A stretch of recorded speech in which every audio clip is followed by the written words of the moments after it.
Millionaire CEO laughed while signing the divorce papers. His world came crashing down when the judge found out the prenup wasn't legally filed. Today's story has been purposely narrated to go straight to the point. No fluff, no filler, just pure, raw storytelling that will grip you from start to finish. But before we dive in, tell me in the comments where you're listening from. Are you driving to work? Relaxing at home? I love connecting with my global family.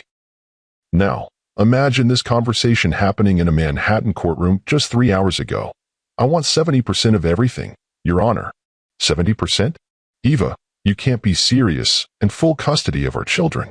He can have supervised visitation when it's convenient for their schedule. This is insane. You're talking about my children? Your children? When was the last time you put them to bed, Roman? When did you last take them to the park without checking your phone? The silence that followed those words was deafening. Because the man who had been laughing just minutes earlier, the man who thought he'd just executed the perfect business transaction, suddenly realized he couldn't answer a single one of those questions. Have you ever been so confident about something that you celebrated before checking if you'd actually won? Have you ever laughed at someone's pain, only to find yourself in their exact position moments later? What you're about to witness is the most brutal reversal of fortune ever caught on legal record. A man who thought he was untouchable, about to lose everything he cared about, and everything he thought he didn't. But here's the question that will haunt you. Was this divine justice, or could Roman somehow find a way back from complete destruction? Stay with me, because this story will change how you think about family, success, and what really matters in life. Earlier that morning, the mahogany conference table gleamed under crystal chandeliers as Roman Blackthorne adjusted his Mont Blanc pen between manicured fingers. At 38, he commanded boardrooms across 3 continents, his technology empire valued at over $2 billion. This morning, however, he wasn't closing a business deal, he was ending a marriage. You know, Patricia, Roman said to his lawyer, his voice carrying the casual confidence of a man who'd never lost at anything that mattered to him. I almost feel bad for her. Patricia Henning, one of Manhattan's most expensive matrimonial attorneys, looked up from her documents. Mr. Blackthorne, perhaps we should review the settlement terms one more time. No need. Roman waved dismissively, his Italian leather shoe tapping against the table leg. The prenup is bulletproof. She gets her little settlement. I keep everything that actually matters. Clean, simple, efficient. The door opened, and Evangeline Moreau entered with her attorney. Even in this moment, even knowing what Roman was about to do to her, she moved with the grace that had first captivated him 6 years ago at that Columbia University fundraiser. She wore a simple black dress that somehow made her look more regal than any of the society wives Roman had entertained over the years. "Good morning, Evangeline," Roman said, his tone suggesting they were meeting for coffee rather than divorce proceedings. She didn't respond, simply took her seat across from him, her dark eyes unreadable. The silence stretched until her attorney, David Kim, cleared his throat. "Shall we begin?" David asked. Roman leaned back in his chair, the picture of relaxed confidence. "By all means. Though I think you'll find this rather straightforward." Judge Morrison entered, her stern demeanor immediately commanding the room's attention. At 63, she'd presided over countless divorces, but something about this case had caught her notice during the preliminary review. "Mr. Blackthorne," Judge Morrison began, settling into her chair, "you seem quite confident about the outcome today." "I am, Your Honor. The prenuptial agreement is very clear about asset protection." "I see." The judge opened the file before her. "And Mrs. Blackthorne, you understand the terms of this agreement?" Evangeline spoke for the first time, her voice steady despite the magnitude of what was happening. "I understand what my husband believes the terms to be." Roman shot her a sharp look. "What's that supposed to mean?" "It means," Evangeline replied calmly, "that I've had 6 months to thoroughly review every document in our marriage. Every contract, every agreement, every filing." A flicker of unease crossed Roman's features, but he quickly suppressed it. "The prenup protects my assets, Eva. We both signed it. Your posturing won't change that." "Mr. Blackthorne," Judge Morrison interrupted, "before we proceed, I need to address some concerns that arose during my review of your prenuptial agreement." "Concerns?" Patricia leaned forward. "Your Honor, the document was prepared by Morrison, Klein and Associates, yes." The judge removed her reading glasses, fixing Roman with a look that had made countless attorneys reconsider their strategies. Tell me, Mr. Blackthorne, are you familiar with the notarization requirements for prenuptial agreements in New York State? Roman's confident smile faltered slightly. I assume my legal team handled all technicalities properly. You assumed. Judge Morrison lifted a document from her file. This is your prenuptial agreement, notarized by one Robert Sterling on March 15, 2019. That's correct, Patricia confirmed, though something in the judge's tone was making her nervous. Mr. Sterling's notary license expired on March 10, 2019, Judge Morrison continued. 5 days before he notarized your agreement. The words hit the room like a physical force. Roman felt his blood pressure spike as the implications crashed over him. That's impossible, he stammered. We paid the best matrimonial lawyers in the city, who made a clerical error that renders the entire document inadmissible. Judge Morrison interrupted coolly. The witness signatures are invalid. Legally speaking, Mr. Blackthorne, this prenup is worthless. Roman lurched forward in his chair, his famous composure evaporating. There has to be some mistake. We can fix this. Get it renotarized. You can't retroactively validate an invalid document, David Kim said quietly. Which means, under New York state law, Mrs. Blackthorne is entitled to 50% of all marital assets acquired during the marriage. The conference room fell into stunned silence. Roman felt the walls closing in as he processed what this meant. 50%. Half of everything he'd built. Everything he'd fought for since clawing his way out of poverty 20 years ago. His real estate empire, his investment portfolio, the technology companies he'd acquired, all of it now subject to division. But it was Evangeline's next words that truly destroyed him. I don't want 50%, she said, her voice soft but steady. Roman's head snapped toward her, hope flaring in his chest. Of course she didn't. Evangeline had never been motivated by money. It was one of the things that had attracted him to her initially. I want 70%, she continued, her dark eyes meeting his directly. In full custody of Sophia and Gabriel. The casual dismissal of his parental rights, delivered in the same cool tone he'd used to discuss weekend visitation, hit him like a sledgehammer. His children, his brilliant, beautiful 3-year-old twins who had his eyes and their mother's smile, reduced to afterthoughts in their own custody arrangement. You can have supervised visitation, Evangeline added, when it's convenient for their schedule. Roman's world tilted on its axis. Images flashed through his mind, tiny hands reaching for him, Sophia's giggle when he tossed her in the air, Gabriel's proud face when he'd taken his first steps toward Roman's outstretched arms. All of it now hanging in the balance. You can't be serious, he breathed. I'm completely serious. Evangeline stood gracefully, smoothing her dress. Judge Morrison, I'd like to request an immediate asset freeze while we conduct a full financial audit. I have reason to believe my husband has been moving money offshore in preparation for this divorce. Roman felt his phone buzz in his pocket, probably his assistant wondering where he was for the Tokyo meeting. A meeting he now couldn't attend, in a private jet he might no longer own, to finalize a deal with money that was no longer accessible. Additionally, Evangeline continued, given his recent absence from the children's daily care and his stated intention to travel extensively for business, I believe supervised visitation is in their best interest. Your Honor, Patricia finally found her voice. This is highly irregular. What's irregular, Judge Morrison interrupted, is a prenuptial agreement that was never properly executed. Mrs. Blackthorne's requests are well within her rights given the circumstances. Roman watched helplessly as his lawyer fumbled through documents, searching for some legal foothold that didn't exist. The irony wasn't lost on him. He'd built his fortune on attention to detail, on ensuring every contract was airtight, every deal bulletproof. Yet his own marriage's most important document was worthless because someone forgot to check a notary's license. And the children? He asked desperately. Eva, they need their father. The children need a father who shows up, Evangeline replied, her composure never wavering. When was the last time you put them to bed, Roman? When did you last take them to the park without checking your phone?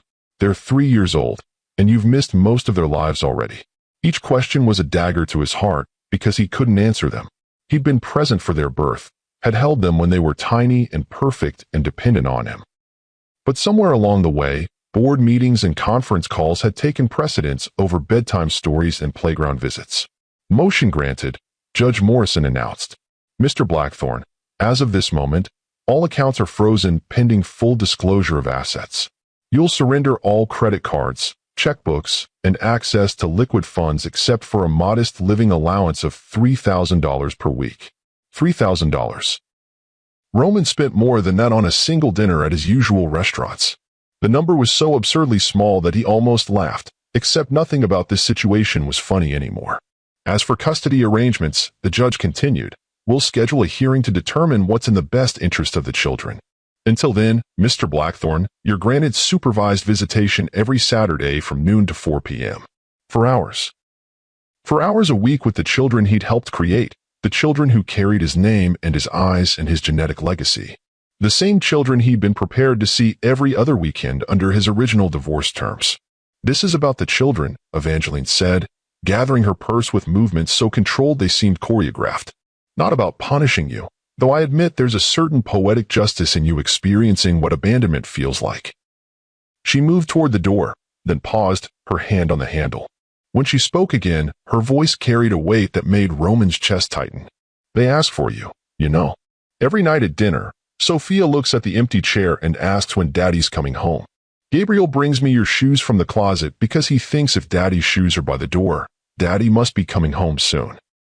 The image hit Roman like a physical blow. His son, barely 3 feet tall with curls that refused to stay flat despite Evangeline's best efforts, carrying adult-sized dress shoes like talismans that could summon his father home.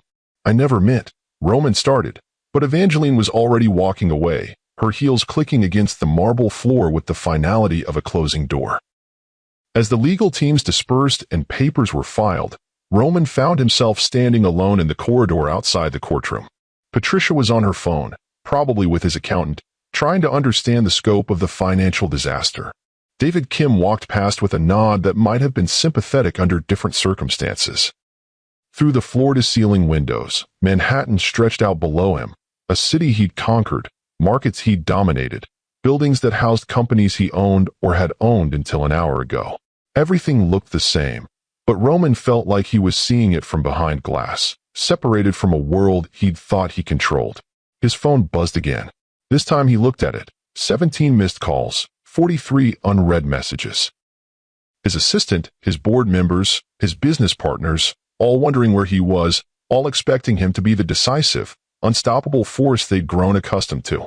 Instead, he was a man who just lost everything that mattered because he'd been too arrogant to verify that his most important legal document was actually legal. The elevator doors opened, and Roman stepped inside, catching his reflection in the polished steel. He looked exactly the same as he had 3 hours ago, expensive suit, perfect grooming, the physical manifestation of success. But behind his eyes, something fundamental had shifted. The man who'd entered this building that morning no longer existed. As the elevator descended 40 floors to street level, Roman thought about going home, except home was no longer his. The penthouse overlooking Central Park, the place where he'd hosted senators and celebrities, where he'd closed deals worth hundreds of millions, was now Evangeline's domain. His children were there, probably having lunch, unaware that their father had just become a visitor in their lives. The elevator doors opened onto the building's marble lobby, and Roman stepped out into a world that looked exactly the same, but felt completely foreign. He was still a billionaire, on paper.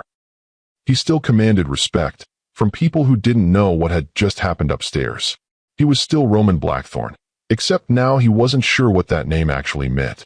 3 weeks later, Roman Blackthorne stood in the lobby of his own building, waiting for permission to visit what had been his home. The irony wasn't lost on him. He who had once commanded boardrooms across 3 continents now needed an appointment to see his own children. Mikhail, the doorman who had worked the building for 15 years, looked uncomfortable as he picked up the house phone. "Mrs. Blackthorne, your husband is here to see you." Your husband. The formal address stung more than Roman expected. When they'd first moved in together, Mikhail had greeted them both warmly, always keeping a small stash of lollipops for the twins and asking about their latest adventures. Now the older man's eyes held something that looked uncomfortably like disappointment. "She says to come up," Mikhail said, avoiding direct eye contact. The elevator ride to the penthouse felt eternal. Roman straightened his tie, one of only 3 he'd been allowed to keep from his extensive collection, and tried to prepare himself for whatever waited behind those familiar doors. The corporate apartment he now called home had been chosen for its proximity to his old life, but every morning he woke up feeling like he was living in a hotel room designed by someone who'd never experienced joy. The elevator chimed softly as it reached the penthouse floor. Roman's hands trembled slightly as he approached the door that had once opened automatically at his approach, recognizing his key fob. Now he had to knock. Evangeline answered, and Roman felt his breath catch. She was wearing yoga pants and an oversized sweater, her long black hair pulled into a messy bun. Without makeup, she looked younger, more like the graduate student he'd met at that Columbia fundraiser 6 years ago. But there were new lines around her eyes, the kind that came from single parenting and sleepless nights. Before either of them could speak, two small voices erupted from somewhere inside the penthouse. "Daddy! Daddy! Daddy!" The sound of tiny feet thundering across hardwood floors was followed by the appearance of Sophia and Gabriel, launching themselves at Roman with the fearless abandon that only 3-year-olds possessed. He dropped to his knees, gathering both twins into his arms as emotion threatened to overwhelm him. "I missed you so much," he whispered into their hair, breathing in the sweet scent of children's shampoo and that indefinable smell that was uniquely theirs, part innocence, part playground dirt, part pure love. "We missed you too, Daddy," Sophia said solemnly, her small hands framing his face with the serious intensity that had always marked her as the leader of the two. "Are you staying for dinner?" Roman looked up at Evangeline over his children's heads, the question hanging between them like a bridge he wasn't sure he was allowed to cross. "That depends on your mama," he said carefully. Evangeline studied him for a long moment, taking in his rumpled appearance and the dark circles under his eyes. The Roman Blackthorn she'd married had never looked anything less than perfectly groomed, even at 6 in the morning. This man looked like he'd been sleeping poorly and eating worse. "We're having spaghetti," she said finally. The twins picked the menu. "With meatballs," Gabriel added excitedly, bouncing on his toes. "And vanilla ice cream for dessert." Roman felt tears prick his eyes at the casual domesticity of it all, his children planning menus, making decisions about their daily lives without him. "That sounds perfect." As they walked through the penthouse, Roman noticed the changes Evangeline had made. The family photos that had once lined the mantelpiece were gone, replaced by pictures of just her and the twins. His favorite reading chair had been moved to make room for an elaborate play area where colorful toys were scattered across what had once been pristine Persian rugs. But what struck him most was how seamlessly Evangeline moved through their daily routine. The woman he'd left behind had been overwhelmed by the demands of caring for infant twins while he traveled constantly for business. Now she orchestrated their evening with practiced efficiency, simultaneously helping Gabriel with his shoes while braiding Sophia's hair, answering their rapid-fire questions while stirring sauce on the stove.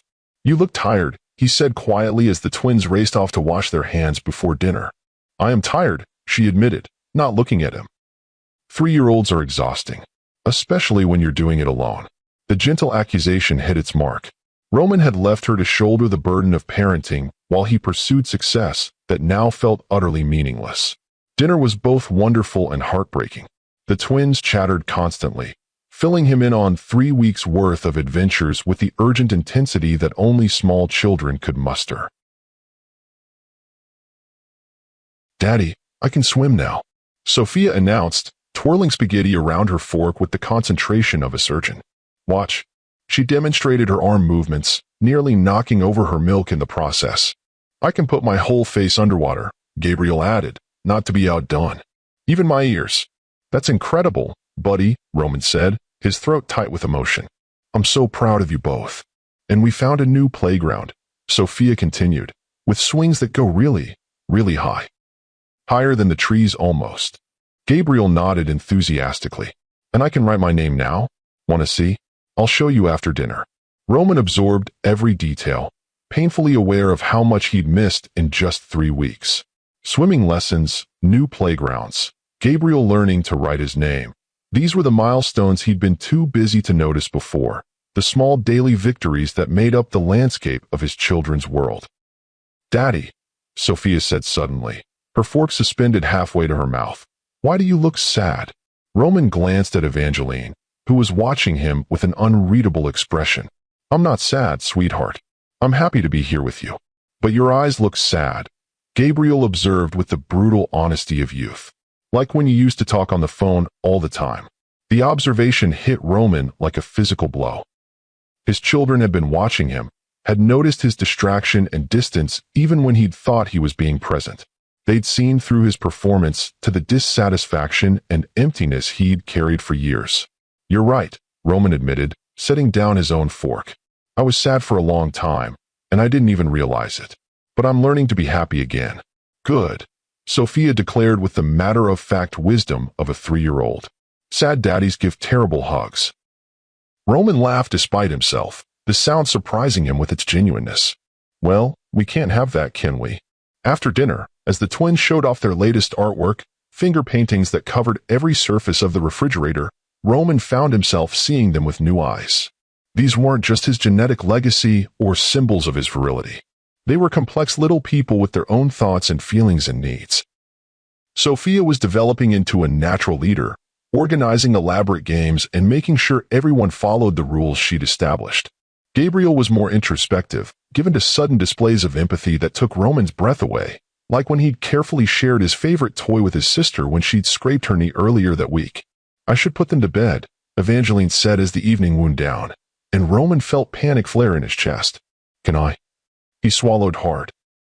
"Would it be okay if I helped?"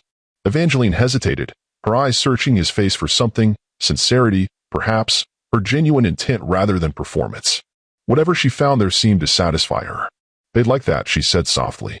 The bedtime routine was a carefully choreographed dance that Roman had once been part of but had gradually abdicated. Baths with too much bubble soap and rubber ducks that had seen better days. Pajamas with cartoon characters he didn't recognize. Teeth brushing that involved more giggling than actual dental hygiene. And then story time. Roman settled into the chair beside their shared bedroom. Another change Evangeline had made, moving the twins together for comfort after he'd left, and opened their current favorite book. It was a story about a dragon who was afraid of his own fire, something he'd read to them dozens of times before. "Daddy, you're reading the voices wrong," Sophia informed him halfway through the first page. "The dragon doesn't sound like that anymore." Roman paused, confused. "How does he sound now?" "Like this," Gabriel demonstrated, dropping his voice to what he clearly considered a menacing growl that came out more adorable than frightening. Roman adjusted his reading accordingly, marveling at how their imagination had developed, how their understanding of stories had deepened in his absence. These weren't the babies he'd left behind. They were becoming real people, and he was missing it. "One more story," Sophia negotiated as he finished the dragon tale. "One more," Roman agreed, unable to deny them anything. By the time both twins were finally asleep, Roman felt emotionally wrung out. He stood in the doorway of their room, watching their peaceful faces in the soft glow of their night light, and felt the full weight of what he'd almost thrown away. "They're beautiful," he said quietly as Evangeline joined him in the doorway. "They are," she agreed. "And they love you so much, Roman. Even when you weren't here, they talked about you constantly. Asked when you were coming home, saved drawings for you, insisted on setting a place for you at dinner every single night. This is where the story gets intense, family. If you're feeling the weight of Roman's consequences, smash that like button and let me know in the comments. Have you ever seen someone get exactly what they deserved?" Each word was a knife to his heart. "I'm so sorry, Eva. For all of it. For not being the father they deserved, for not being the husband you deserved, for thinking that anything could be more important than this." Evangeline studied him in the dim hallway light, her dark eyes reflecting the soft glow from the children's room. "What changed? 3 weeks ago you were ready to walk away from them with minimal visitation. Now you can barely tear yourself away from their bedtime routine." Roman ran a hand through his hair, struggling to articulate the transformation that had been building for weeks. The supervised visits had been torture at first, 4 hours every Saturday with a court-appointed supervisor taking notes on his every interaction with his own children. The humiliation had been crushing. But worse than the embarrassment had been the gradual realization of how much he didn't know about Sophia and Gabriel. Their favorite foods had changed. Their bedtime stories had evolved. They developed inside jokes and preferences and fears that he knew nothing about. "I think." Roman started, then stopped, trying to find words for something he'd never had to explain before. "I think I had to lose them to understand what they meant to me. These past 3 weeks, living in that sterile apartment, Seeing them only under supervision, it's been hell. But worse than missing them was realizing how much of their lives I'd already missed by choice. That's a start, Evangeline said softly. But it's going to take more than regret to fix this, Roman. They need consistency. They need a father who shows up not just when it's convenient, but when it's hard, when they're sick or scared or just need someone to read them a story. I know, Roman replied, his voice barely above a whisper. And I want to be that father. I want to earn that right back. Evangeline was quiet for a long moment, her eyes searching his face in the dim light. When she spoke again, her voice carried a vulnerability he hadn't heard since their early days together. The asset freeze, the custody arrangement, it was never really about the money or punishing you. Roman's brow furrowed. No, it was about protecting them, and about making you understand what you were choosing to walk away from.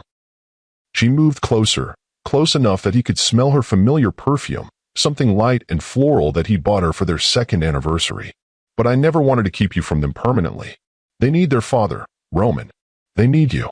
Roman felt hope bloom in his chest for the first time in weeks. What I need to do? Tell me what I need to do to come home. Home isn't a place you just move back into, Evangeline said, her hand coming up to rest on his chest, right over his heart. It's something you build, every day, through choices and actions and putting the people you love first. I want to build it, Roman said urgently, covering her hand with his own. With you, with them. I want to be the man you all deserve. Evangeline's eyes filled with tears, and for a moment Roman thought he'd said something wrong.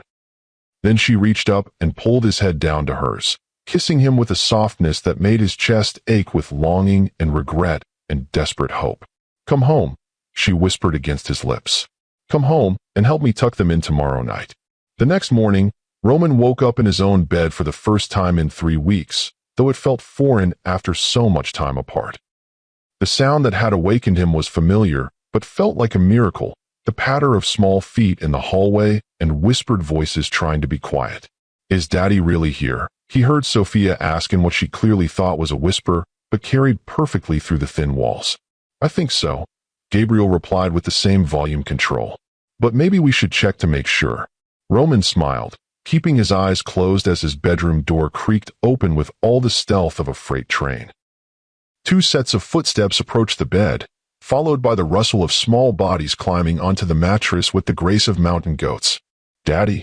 Sophia's voice was right next to his ear, her breath tickling his cheek. Are you awake? Roman opened his eyes to find 2 pairs of green eyes, so like his own, staring at him with the intensity that only small children could muster. I am now, he said, pulling them both into a bear hug that made them dissolve into giggles. You're really here, Gabriel said wonderingly, as if he'd been afraid to believe it was real. I'm really here, Roman confirmed, his throat tight with emotion. And if you and Mama will have me, I'd like to stay. Forever and ever? Sophia asked with the seriousness that 3-year-olds brought to matters of ultimate importance. Forever and ever, Roman promised, and for the first time in weeks, he felt like he might actually mean it. The following weeks fell into a rhythm that felt both new and achingly familiar. Roman restructured his entire life around his family, delegating responsibilities at work that he'd once guarded jealously. Board meetings were scheduled around school pickup times. Conference calls were moved to accommodate bath time. The private jet to Tokyo remained grounded while Roman discovered the joy of playground visits and grocery store adventures with 2 chattering 3-year-olds. Evangeline watched these changes with cautious optimism, but Roman could see her gradually relaxing as he proved his commitment through daily actions rather than empty promises. They moved around each other carefully at first, like dancers learning new choreography. The breakthrough came on a Saturday morning when Gabriel spiked a fever and became inconsolably fussy. In the old days, Roman would have retreated to his office, leaving Evangeline to handle the crisis alone. Instead, he found himself naturally taking charge. His temperature is 102, Roman said, reading the thermometer while Gabriel whimpered against his chest. Should we call Dr. Peterson? Evangeline was already dialing, surprised by Roman's calm competence. She says to give him children's Tylenol and keep him hydrated. If it doesn't break in 2 hours, bring him in. For the next 3 hours, Roman held his fevered son, reading stories in whispered voices and singing half-remembered lullabies. When Gabriel finally fell into an exhausted sleep curled against Roman's chest, Evangeline looked at him with something like wonder. You've changed, she said quietly, settling beside them on the couch. How? 3 months ago, if Gabriel had gotten sick, you would have assumed I'd handle it. You would have disappeared into your office to avoid the chaos. Roman looked down at his sleeping son, whose fevered cheek was pressed against his shirt. 3 months ago, I thought my job was to provide for them financially. I didn't understand that they needed me here, present, involved in their daily lives. And now I know that being their father is the most important job I'll ever have. Evangeline leaned against his free side, her head resting on his shoulder. I love seeing you with them like this. This is what I always hoped for when I imagined our family. Roman pressed a kiss to the top of her head, breathing in the scent of her shampoo. I'm sorry it took losing all of you to make me understand what I had. Sometimes people need to lose something to understand its value, she said softly. The important thing is that you fought to get us back. That evening, after Gabriel's fever had broken and both twins were sleeping peacefully, Roman found Evangeline on the terrace overlooking the city. She was wrapped in a silk robe, her hair loose around her shoulders, and the sight of her still took his breath away. Penny, for your thoughts, he said, joining her at the railing. I was thinking about that first night you came back, she said, not looking at him. How angry I was, but also how much I'd missed you. How terrified I was that you'd leave again. I'm not leaving, Roman said firmly. Not ever. I know that now, she replied, finally turning to face him. These past weeks, watching you choose us over and over again, choose bedtime stories over conference calls, choose park visits over networking events, I can see that you mean it. Roman moved closer, his hands settling on her waist. You and the twins are my everything, Eva. I build an empire, but you three are my legacy. Show me, she whispered, echoing words from months ago, but with entirely different meaning now. This is where Roman starts to really change, folks. If you believe in the power of redemption and second chances, hit that subscribe button and ring the notification bell, because stories like this remind us that it's never too late to become who we're meant to be. Roman kissed her then, pouring all his love and gratitude and desperate need into the connection between them. When she responded with equal passion, her hands tangling in his hair as she pressed against him, Roman felt the last walls between them finally crumble. The children are asleep, she murmured against his lips. Are you sure? Roman asked, though his hands were already sliding the silk robe from her shoulders. Very sure, she breathed. And I've been missing my husband. They made love slowly, tenderly, relearning each other's bodies with the reverence of people who had almost lost everything. Later, as they lay entwined in the darkness, Evangeline traced patterns on Roman's chest with her fingertip. I have something to tell you, she said quietly. Roman's body tensed slightly. What? The custody arrangement, the asset freeze. I'm withdrawing all of it. I want to be partners again, and everything. Roman felt emotion clog his throat. Eva, I want our children to see us as equals, as a team. I want them to grow up knowing that marriage can be a true partnership. What about the business? You're 70%? Evangeline smiled, pressing a kiss to his chest. I think 50-50 sounds much better. True partners. 6 months later, Roman woke to the sound of tiny feet racing down the hallway and excited voices calling his name. It was Christmas morning, and Sophia and Gabriel were vibrating with anticipation as they bounced on the bed he now shared every night with their mother. Santa came. Santa came, Sophia announced, as if this was shocking news rather than the culmination of weeks of excited planning. He ate the cookies. Gabriel added with the same excitement he'd shown the previous 5 times he'd shared this earth-shattering information. Well then, Roman said, gathering both twins into his arms, I suppose we should go see what he brought. The living room was an explosion of colorful paper and ribbons, but Roman found his eyes drawn to the simple wooden frames Evangeline had placed on the mantelpiece, photos of their reconstructed family. Images that captured moments of joy and connection he'd almost missed forever. As he watched his children tear into presents with gleeful abandon, while Evangeline laughed at their enthusiasm, Roman marveled at how completely his definition of success had changed. The man who had signed those divorce papers a year ago had measured worth in dollars and market share.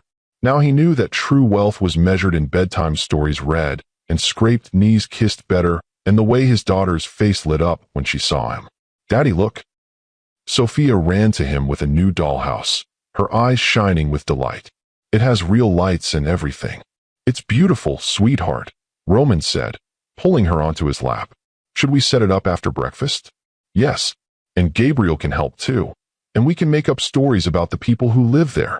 Gabriel abandoned his own pile of presents to join them, and soon Roman found himself on the floor, surrounded by tiny furniture and his children's boundless imagination.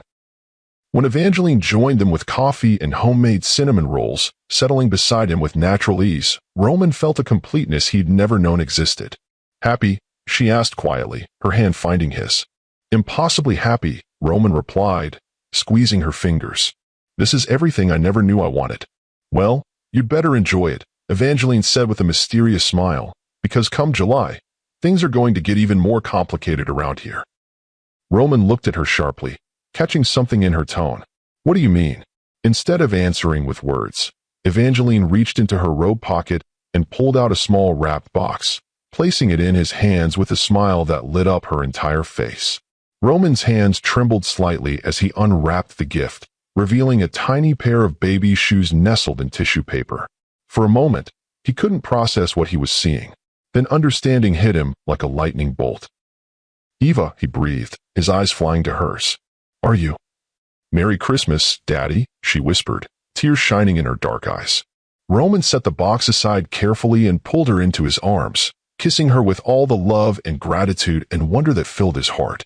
Sophia and Gabriel, sensing something important was happening, crowded close. "What's happening?" Sophia demanded with the authority of someone who expected to be informed of all family developments. "Why is everyone crying?" "Happy tears, sweetheart," Roman managed, his voice thick with emotion. "Mama has some very special news to share." "You're going to be big sister and big brother," Evangeline told them, her hands resting on her still flat stomach. "There's a baby growing in Mama's tummy."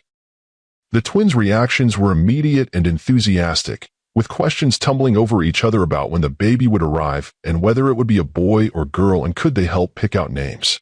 As Roman listened to his family plan for their newest addition, he thought about the journey that had brought them here.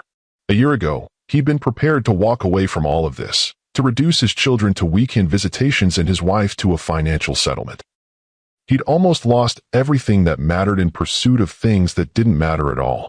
2 months later, Roman stood in the same courthouse where his world had imploded, but this time he wasn't signing divorce papers.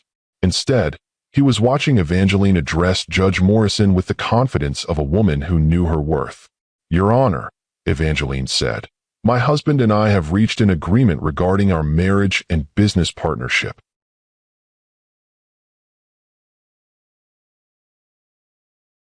Judge Morrison looked pleased. "Mrs. Blackthorne, I'm gratified to see you've worked things out. What are the terms?" "We're restructuring everything as true equals," Roman said, standing beside his wife. 50-50 partners in business and in life. The way it always should have been. As they left the courthouse hand in hand, Roman pulled Evangeline close right there on the steps, kissing her thoroughly while reporters snapped photos and passers-by smiled at the obvious display of affection. "No regrets?" he asked when they broke apart. "Only one," Evangeline replied, her eyes sparkling. "That it took us so long to get here." That night, as Roman tucked his children into bed, a privilege he would never again take for granted, Sophia looked up at him with serious 3-year-old eyes. "Daddy, are you going to stay forever now?" "Forever and ever," Roman promised, kissing her forehead. "Wild horses couldn't drag me away." "Good," she said with satisfaction. "Because babies need their daddies right from the start." As Roman turned off their light and headed to join Evangeline, he reflected on how completely his life had changed.